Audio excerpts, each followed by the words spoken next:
હવે જ્યારે પણ ઘરમાં લીલા શાકભાજી ન હોય ને ફ્રેન્ડ્સ, ત્યારે તમારે કલાકો સુધી ગરમીમાં ન ઊભું રહેવું હોય ને તો ફ્રેન્ડ્સ ફટાફટ બનાવી લો. 5 જ મિનિટમાં બનીને તૈયાર થઈ જતું તેવું ચટાકેદાર એવું અલગ જ શાક. આને તમે ક્યારેય નહીં બનાવેલું હોય ફ્રેન્ડ્સ, ફટાફટ બની જાય છે. તો ચાલો બનાવીશું. તો વિડીયોના એન્ડ સુધી ફ્રેન્ડ્સ બનેલા રહેજો. તો તેના માટે આપણે તેલ લીધું છે, 3 મોટી ચમચી તેલ લીધું છે. તેલ ગરમ થાય એટલે અડધી ચમચી જીરું, મીઠા લીમડાના પાન અને સાથે ઉમેરી દેવાનું છે 1 ચમચી જેટલું લીલું મરચું. મરચું ખાતા હોય તે મુજબ તમારે વધુ ઓછું ઉમેરી દેવાનું છે. સાથે ફ્રેન્ડ્સ ઉમેરી દેશું એક નાની એવી મીડિયમ સાઇઝની ડુંગળી. ડુંગળીનો ટેસ્ટ આની અંદર ખૂબ જ સરસ એવો આવે છે, એટલે જરૂરથી ઉમેરજો. હવે ડુંગળીને સારી રીતે સાતળી લેવાની છે. અહીંયા ફ્રેન્ડ્સ તમારે આદુ મરચાંની પેસ્ટ ઉમેરવી હોય તો તે પણ ઉમેરી શકાય છે. તો સાથે 1 ચમચી જેટલી ઉમેરી દેવાની. અત્યારે મેં નથી ઉમેરેલી, તમને પસંદ હોય તો તમે ઉમેરી શકો છો. હવે સારી રીતે ફ્રેન્ડ્સ આપણે સાતળી લેશું ડુંગળીને 2 મિનિટ માટે. પછી ઉમેરી દેવાના છે ટમેટાં. તો અહીંયા ફ્રેન્ડ્સ મેં લીધું છે 1 નંગ મીડિયમ સાઇઝનું એવું ટમેટું. તો હવે ઉમેરી દેશું ટમેટાને પણ ઝીણું સમારીને. સારી રીતે તેને પણ સાતળી લેવાનું છે. એકદમ યુનિક સબ્જી બનીને તૈયાર થઈ જશે ફ્રેન્ડ્સ. જ્યારે પણ ઘરમાં લીલા શાકભાજી ન હોય ને ત્યારે તમે એકવાર જરૂરથી ટ્રાય કરજો. ઘણી વખત ફ્રેન્ડ્સ આપણે ઘરે શાકભાજી ન હોય તો આપણે સેવ ટમેટા છે કે ડુંગળી બટેકા છે કે એવું બનાવતા હોઈએ છીએ, પણ એકવાર આ શાક પણ ટ્રાય કરવા જેવું છે. ફટાફટ બની જાય છે.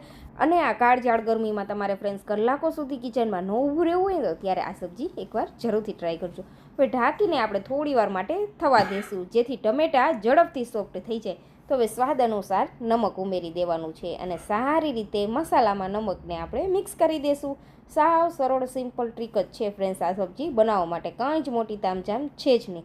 તો મેં અહીંયા ડુંગળીનો અને ટમેટાનો યુઝ કરેલો છે. તમારે જો તે ન યુઝ કરવું હોય ને ફ્રેન્ડ્સ તો આ સિમ્પલ મસાલા સાથે પણ તમે બનાવી શકો છો.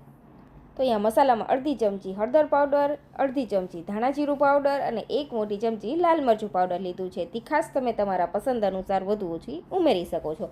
હવે મસાલા ઉમેરી દઈ પછી ગેસની ફ્લેમ મીડિયમ કરી દેશું અને મીડિયમ ફ્લેમ ઉપર આપણે 1 થી 2 મિનિટ માટે સારી રીતે સાતળી લેશું મસાલા સાથે ટમેટા અને ડુંગળીને, જેથી એકબીજા સાથે સરસ એવો મસાલાનો ફ્લેવર આવી જાય. પાણી ઉમેરવાની ઉતાવળ જરાય નહીં કરવાની. ગેસની ફ્લેમ મીડિયમ કરી દેવાની અને મીડિયમ ફ્લેમ ઉપર આપણે મસાલાને સારી રીતે સાતળવાનો છે.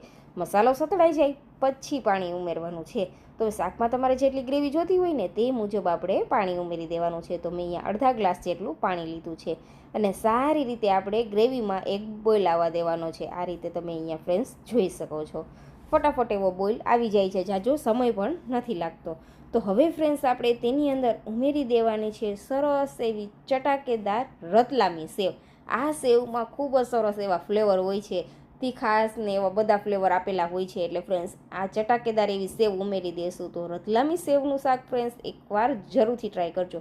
આ સેવ થોડી હાર્ડ હોય છે, એટલે સેવ ઉમેરી દઈને પછી 20-30 સેકન્ડ સુધી આપણે ગેસને થવા દેશું. આ રીતે એક બોઇલ આવવા દેશું અને તરત પછી આપણે ગેસ બંધ કરી દઈશું. એક બોઇલ આવી જાય ને ફ્રેન્ડ્સ ત્યાં સુધી થવા દેવાની. ઓલી નોર્મલ સેવની જેમ ફ્રેન્ડ્સ આમાં નાખી અને ગેસ બંધ નહીં કરી દેવાનો.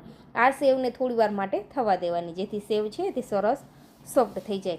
તો હવે લીલા ધાણા ઉમેરીને સબ્જીને ગાર્નિશ કરીશું. તો તૈયાર છે ફ્રેન્ડ્સ ફટાફટ બની જાય તેવું રતલામી સેવનું શાક. આ રીતે શાક બનાવશો ને ફ્રેન્ડ્સ તો ગરમા ગરમ 2 થી 3 રોટલી વધુ ખવાઈ જશે. એટલું સરસ ટેસ્ટી બનીને તૈયાર થાય છે.